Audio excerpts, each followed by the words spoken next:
Well, here's our timeline today. Chris Mortensen says Browns offensive coordinator Freddie Kitchens will be named the new Browns head coach. Later today, Greg Williams has been relieved of his responsibilities. Dan Graziano and Adam Schefter both reporting that Bears defensive coordinator Vic Fangio has an agreement to become the next Broncos head coach. And round we go on the coaches carousel, as is always the case this time of year. Glad you could be with us on what has been a very busy Wednesday afternoon. I'm Wendy Nix, Josina Anderson, Coach John Fox, and Teddy Bruschi. Let's start first with the two hires, Coach. I'll ask you because I know you're close to Vic Fangio. First of all, with Coach Fangio going to Denver, and then we'll hear everyone's thoughts on Kitchens in Cleveland. Well, first of all, I'd like to say congratulations to defensive coordinators and defensive coaches around the league. Finally. Anyways, congratulations to Vic Fangio, 32-year assistant coach. I'm sure he wasn't sure he was going to get the opportunity, and then John Elway gave him that great opportunity, and Vic Fangio will do a fantastic job. Yeah, he's got to see a couple weapons they have there defensively in Denver, a couple great pass rushers in Von Miller and Bradley Chubb, the creativity that he can use with them.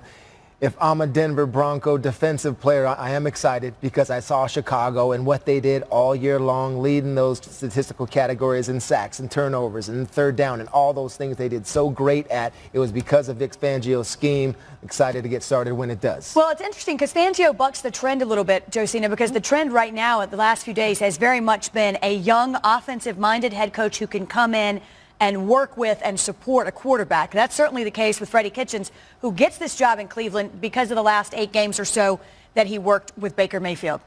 Yeah, and I had an opportunity to talk to Jarvis Landry last night and was just trying to get a feel for why is it that you like Freddie Kitchens? Why do you think it was working with him down the stretch? And one of the things that he told me, he said, Freddie Kitchens is a guy who listens and who also takes our input. And we were having more of that down the stretch. Like he said, he would come to us and say, do you prefer power over trap or stretch over ISO? He said sometimes coaches who call plays can have an ego. And this is all Landry's words. But he said, I like the fact that not only was he open to our suggestions, but he was also open to our suggestions in the middle of the game. The other thing that I thought that he said that was very important about Freddie Kitchens is that he said he's real and authentic. And he said one of the things that I feel like gets overlooked with head coaches, and even those people who are still looking to fill vacancies right now, is that we are not necessarily looking for a coach who's lenient, but one who is a man of his word. I've heard that from players like Adrian Peterson. I've heard that from players across the league. Like, it's just not just beyond X's and O's. It's someone we respect as a man who we can come to and talk to, and that helps to keep the chemistry as a whole beyond the quarterback position. Joe, that's interesting what you're saying about the input. So many players along the league now, this new generation of players, they have ideas. They want to express them. They want to tell you what they feel we should be running. That type of relationship is important. I think it's going to be the theme of this show for the next hour or so, that quarterback, that offensive coordinator, head coach relationship with the group that you're going to work with, probably most importantly the quarterback. Are you into what I can give also? You know what? And it's not just football. It's industry-wide. You talk to folks in finance or any other industry, young people now have thoughts. They want to be heard. They want to contribute immediately in ways that maybe, we didn't. You had in this profession that is usually, you just do what I say, because Joe's talking about egos. Exactly. And so many coaches have those egos. Listen, I've been doing this for 25 years, man. Because Listen, I said it works. So. We've won. It might have been 15 years ago, but we won. So we're going to stick with this. A lot of these coaches still have that type of hard-headed, stubborn mentality. Players want a little bit of flexibility these days. But I think it's important, even though I know we're hyped with the first defensive coordinator hire for you, Coach. Yes, I'm fired up. But I talked to Brandon. I know you're fired up, right? But I talked to Brandon Marshall last night, and I think he brings up a very good point as far as probably what is playing into Elway's mind. Not just the fact that they have fallen from a top 5 defense since they went to the Super Bowl, now to 22nd, but also the fact that they have Gary Kubiak in-house, who is a senior advisor and who he very much, I'm sure, feels like can balance the coaching hire of Fangio on the offensive side, and why they were not letting him do other interviews. Well, there's no doubt that was part of it. In talking with the people I know in Denver, Gary coming back in, running the West Coast, that's what John Elway's comfortable with. That's what he ran as a player even back, with Mike Shanahan. That's an offense, that West Coast offense, the outside zone run scheme is something that John's very, comfortable with. And I think Vic pretty much signed off on that.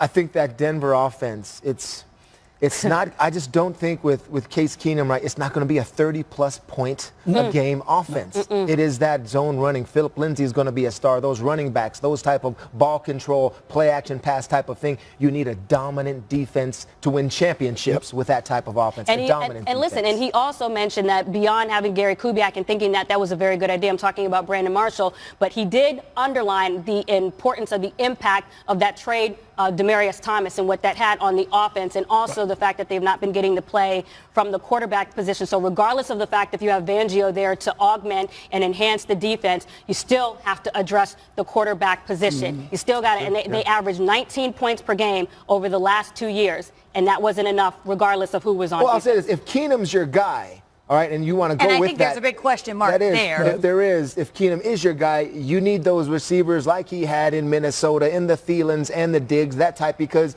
Keenum, he will throw it up, and then it's like, you got to make a play for me. You got to have those type of receivers for Keenum. So, period. Sanders, no Sanders, no Demaryius Thomas. So Denver has made a decision. We've also talked about, who did we start with? Freddie Kitchens in Cleveland. Green Bay was the first team to get their guy. He'll be introduced, Matt LaFleur, in just a little bit. And then there's this. In what has to be, I think, considered a little bit of a surprise, the Cardinals have tapped former Texas Tech head coach Cliff Kingsbury as their lead man. He replaces Steve Wilkes, who was fired December 31st, New Year's Eve, after just one season in Arizona. Here's the new head coach. I've been around football my entire life. I've played in this league, coached in the college level, and always been fascinated by the NFL and kind of the offensive trends going on these days. I feel like it was a perfect time and just fired up to be here. You see where it's going. You see where it's been, where it's going. Have a young quarterback, lots of salary cap space, and a team that continue to fight throughout the season. So really honored to be here and excited to get to work. A look at Kingsbury's recent stops. He served as a co-offensive coordinator and quarterbacks coach at Houston for 2 years. It was there that he worked with Case Keenum. Then he was the OC at Texas A&M in 2012. He coached up a guy you might have heard of, Johnny Manziel. He won the Heisman Trophy that year. He spent 6 years as a head coach, 7 total, but 6 as a head coach at his alma mater, Texas Tech, and was big in the development of Chief standout Patrick Mahomes.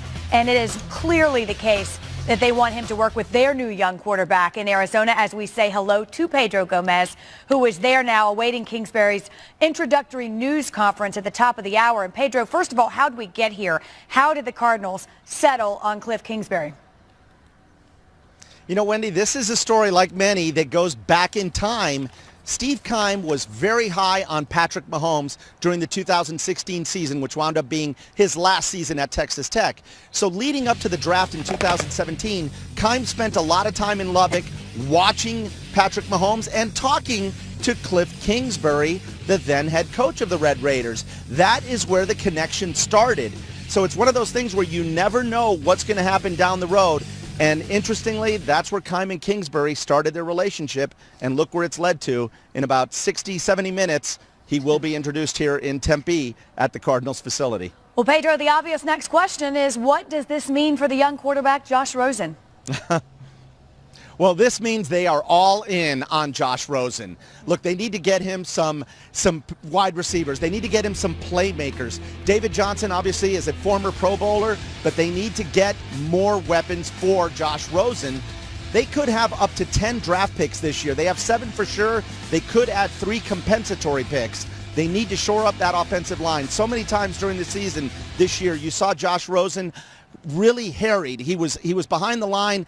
The defensive lines were on him before he could really do anything. That is a position, a strength of the offensive line that they truly have to shore up to give Rosen some protection. Look, don't forget, they moved up in the draft last year to get Josh Rosen when he was available at 10. They think he is NFL ready, that he is somebody that is going to be an elite level quarterback. Bringing Kingsbury in just ensures that they are still thinking along those lines. Pedro, thank you. And now it will be the job of Cliff Kingsbury to make sure he reaches his potential. And I think there's little question that that was the driving force here. Coach, I'll start with you. I mean, they wanted a young guy, a quarterback-centric guy who could come in and help Josh Rosen develop. They clearly think he's the one that can do it. Well, I think if you even just look at last year's hire, they went defense with Steve Wilkes. You know, they made that change after one season, and they just failed miserably offensively. They fired Mike McCoy, 6 games into the season. Went to Byron Leftwich being the coordinator. They didn't really improve. They struggled all season long on offense. So it doesn't surprise me at all that they went with a quarterback whisperer, and Cliff Kingsbury is who they went with. Somebody that can figure this kid out. I mean, Josh Rosen, to Enigma, me, I think is he's the a word. different dude. Yeah. Quarterbacks in general are different people. Okay, Says I'll Teddy say that. Brisky, All right? But you Defense. got the mentalities of, Phillip Rivers. The mentalities of Brady, the mentalities of Breeze. You know what type of guys they are. Who they're, what they're thinking inside. Josh has to be figured out, in my opinion. I mean, and the Wilkes 1 year and done, I don't agree with. All right, I mean that was strange for me to not give a coach multiple years to try to get a job done. But this has got to be top of the reason why that this kid, he's going to be your quarterback. You need the quarterback head coach relationship to be solid, and you need someone. If Keim knew him in the past and had conversations when he was talking about Mahomes, like Pedro's talking about, that type of figuring Kingsbury out, that he can get to my quarterback and get the most out of him. That's the theme here. That's the theme throughout the league. Who can I get to figure out my young, promising quarterback and get the most out of him? It's the young coach and Cliff It's Kingsbury. absolutely the theme. It started, of course, with Sean McVay and Jared Goff. Everybody's looking for the next Sean McVay. Now, first of all, let me say I agree with you on Wilkes. I don't think Vince Lombardi could have turned that thing around in one season, so we don't even have to debate that. Right. But they've made a decision to move on, and I'd be curious to see what you're hearing around the league in terms of the reaction that their choice is Cliff Kingsbury. Well, I mean, listen, I've heard from so many people over the last 3 or 4 days, and obviously there are a lot of pointed reactions about this hire with regards to Cliff Kingsbury's experience and what have you. Now, you don't want to take away what he's done with Johnny Manziel in terms of him having his Heisman year with him and Case Keenum leading the FBS in passing yards when he was with him, and Mahomes leading in touchdowns and passing yards over the 2 years that he had him here. But the thing about it, too, is that 2 of the 6 years that Cliff Kingsbury was over at Texas Tech were winning seasons, just 2 of the 6. And his last winning season was in 2015. So, yes, we're talking about that quarterback-coach relationship is very important, and you need to be a quarterback whisperer. But you also need to show that you can coach the rest of the team. And there's a reason why that he is not at Texas Tech, because they have not been winning. They have not been winning, have not had a winning season since 2015. So the question with Cliff Kingsbury remains to be, what kind of staff can you build? Can you show that you can relate also beyond the quarterback? Because if you could, right, so far, just based on the record, not the personal, but just looking at the record and having these notes here, can you show that you can win and beyond the relationship with the quarterback? Because that didn't do the job the last 3 years that you were where you were. And I think players will have those concerns also when you bring in an inexperienced head coach like this. You're sitting in the team meeting room, and you're not only listening, but you're listening and sort of interpreting, like, what's this guy trying to do? Who is this guy? You're trying to think about the personality. Who's he going to be?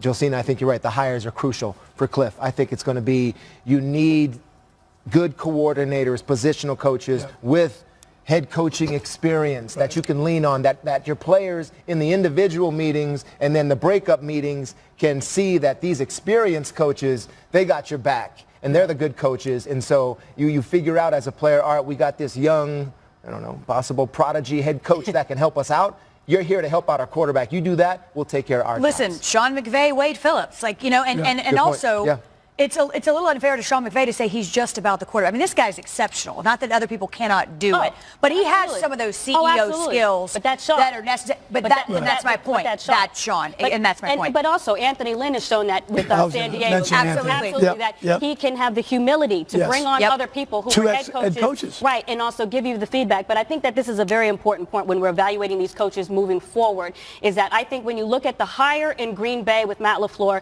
and I think when you look at Cliff Kingsbury in Arizona, that it will be important for both of those organizations to win out of the gate, because just what the trickle effect could be in that locker room, let alone Aaron Rodgers with this, younger guy who has to prove himself outside of being offensive coordinator in Tennessee Titans that had a 27th ranked offense, and also with Arizona, is to show that you can get it done, because guys like Patrick Peterson, Antoine Bethea, whoever will be looking with the keen eye to see if you can get. I know you're going to have something with this. I don't think that's important. I don't think that's important. You don't think you look across the league, and there are 1-5 teams, there are 1-3 teams, and you see how you struggle in September. And if you are committed, and if you've made the decision, all right, I know what they did last year with Wilkes. I already said that was out of line.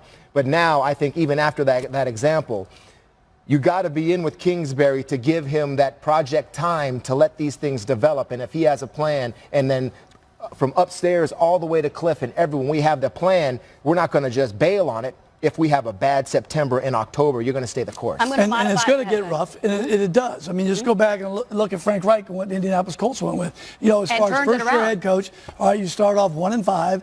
Well, that's when you really find out what you're all about as a coach and a staff, is how those guys can be able to pull that out. 0-3 Houston Texans. Look at the job they did and their staff. And that's not one guy. Let's always remember this. It's not just the head coach. It's that whole entire staff. Yeah. You brought up Anthony Lynn. I think they've done a terrific job. Going back to even his first year a year ago, they started 0-4. Yeah, dealing with relocation. Look how many wins they've had since that time. A couple of distinctions about Indianapolis is that that's not done under the microscope of a big market like New York. I think if there had been adversity like that in a different market, it could have been a different scenario in terms of how that ended up. But obviously, kudos to Frank Reich, and I believe he's done a great job there. And I'm actually going to modify what I said based on what I heard you say, because I do believe that Cliff Kingsbury will have more of a rope than Steve Wilkes did. So he will have more time and more of a leash there. So, but I do think in Green Bay that it will be less of a leash, just in terms of maybe how it's perceived by the quarterback.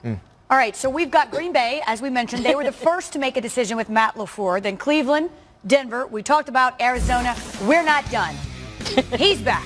Let's go to Tampa, shall we? Well, Bruce Arians will be the new head coach for the Tampa Bay Buccaneers, formerly in Arizona. He is 66, and I say pseudo-retirement. I'm not sure that's exactly what it was, but he came out of retirement to take over in Tampa Bay. Again, a guy who's known for working exceptionally well with quarterbacks, and they've got one who could use just a bit of improvement. Arians has twice been named NFL Coach of the Year. He produced a .619 win percentage as the Cardinals head coach. He took the team to the NFC title game in 2015. And again, you could argue he wrote the book on developing quarterbacks. He's been with Peyton Manning. He was one of his first quarterback coaches, first 3 NFL seasons. Also served as offensive coordinator for 2 other pretty good quarterbacks by the name of Ben Roethlisberger and Andrew Luck. So a little bit of a different situation. He is not super young. He's 66 years young, but not super young. And certainly he's an established coach. But again, a coach who's brought in to work with the quarterback and change things in that situation. Yeah, I think that's the thing you saw there. The only difference is he's not young. He's 66. But, B.A.'s a young personality anyways. I think he gets along with players very well. I think he's proven that in his career. Definitely a guy that I have great respect for and what he's been able to do, and think that he will be able to put together an outstanding staff. And let's not forget now, all right, Dirk Cutter did a great job offensively. They lit it up offensively. They didn't run the ball probably enough in my estimation, but where they need a lot of work is on that defense. Might have been the worst unit in the league. Exactly. I mean, they were 32nd in probably half of the critical categories in the National Football League. So that's going to be the real test. And then really that organization getting fans in the stands. I think that's been a problem ownership saw, and that's another reason for the change. Strong personality, his history with Jameis, I think, really helped him there. But like you said, Wendy, his background in quarterbacks is, it's established. It's up there. It's up there. So established. So coach is right, though. I mean, you may have to score a lot of points. So you got to get that offense right. And you talk about that history. Jameis Winston attended Coach Arians' quarterback or football camps, I should say, in Alabama. So he's known this young kid for quite some time, since he was a young kid. Well, he's a known quantity, and I think you could see kind of this coming because the front office is such a big advocate of Jameis Winston. I was hearing that throughout the year, so you knew that they were going to try to get someone who could, fit in there, maybe take it to a different level. And I really like this hire. I have no qualms with this. I think that Bruce Arians not only brings the knowledge too, but he brings a relatability that I think is also just bringing the whole team together, which is something that, you look for. You want the coach to be able to talk to the quarterback, or at least bring somebody on who could do that, but also bring the whole team in. And this is why we saw a lot of teams this year in record numbers. Sorry. Okay, that was a text, but not the text that I waited for. Okay, so I was like, wait, what? But I think it's so important. We saw this with teams this year, so many of them falling apart with players speaking up and things unraveling in the midst of adversity. So we go back to what Jarvis Landry, what I was saying back at the beginning of the year. I think that that's important, and BA possesses that and is also bringing people on to be his ears and his eyes to keep that, better together. Wow. I mean, talk about a day. That's a lot of head coaches, a lot of jobs filled. Two of these guys, we got Matt LaFleur in Green Bay. He'll be introduced this afternoon. And the first, I believe, will be Cliff Kingsbury. He will be officially introduced in Arizona, and that's coming up at 3 o'clock Eastern. It came to me. All right, listen, we're just getting warmed up. We could get another head coach by the end of this, so stay with us. These two teams last met in 2013. Andrew Luck led an amazing 28-point comeback in the wild card game. But this time, he's up against Patrick Mahomes. And later on in the show, a new game. I love games. A clip of a quarterback voice, and you'll see if you know who it is and what they mean.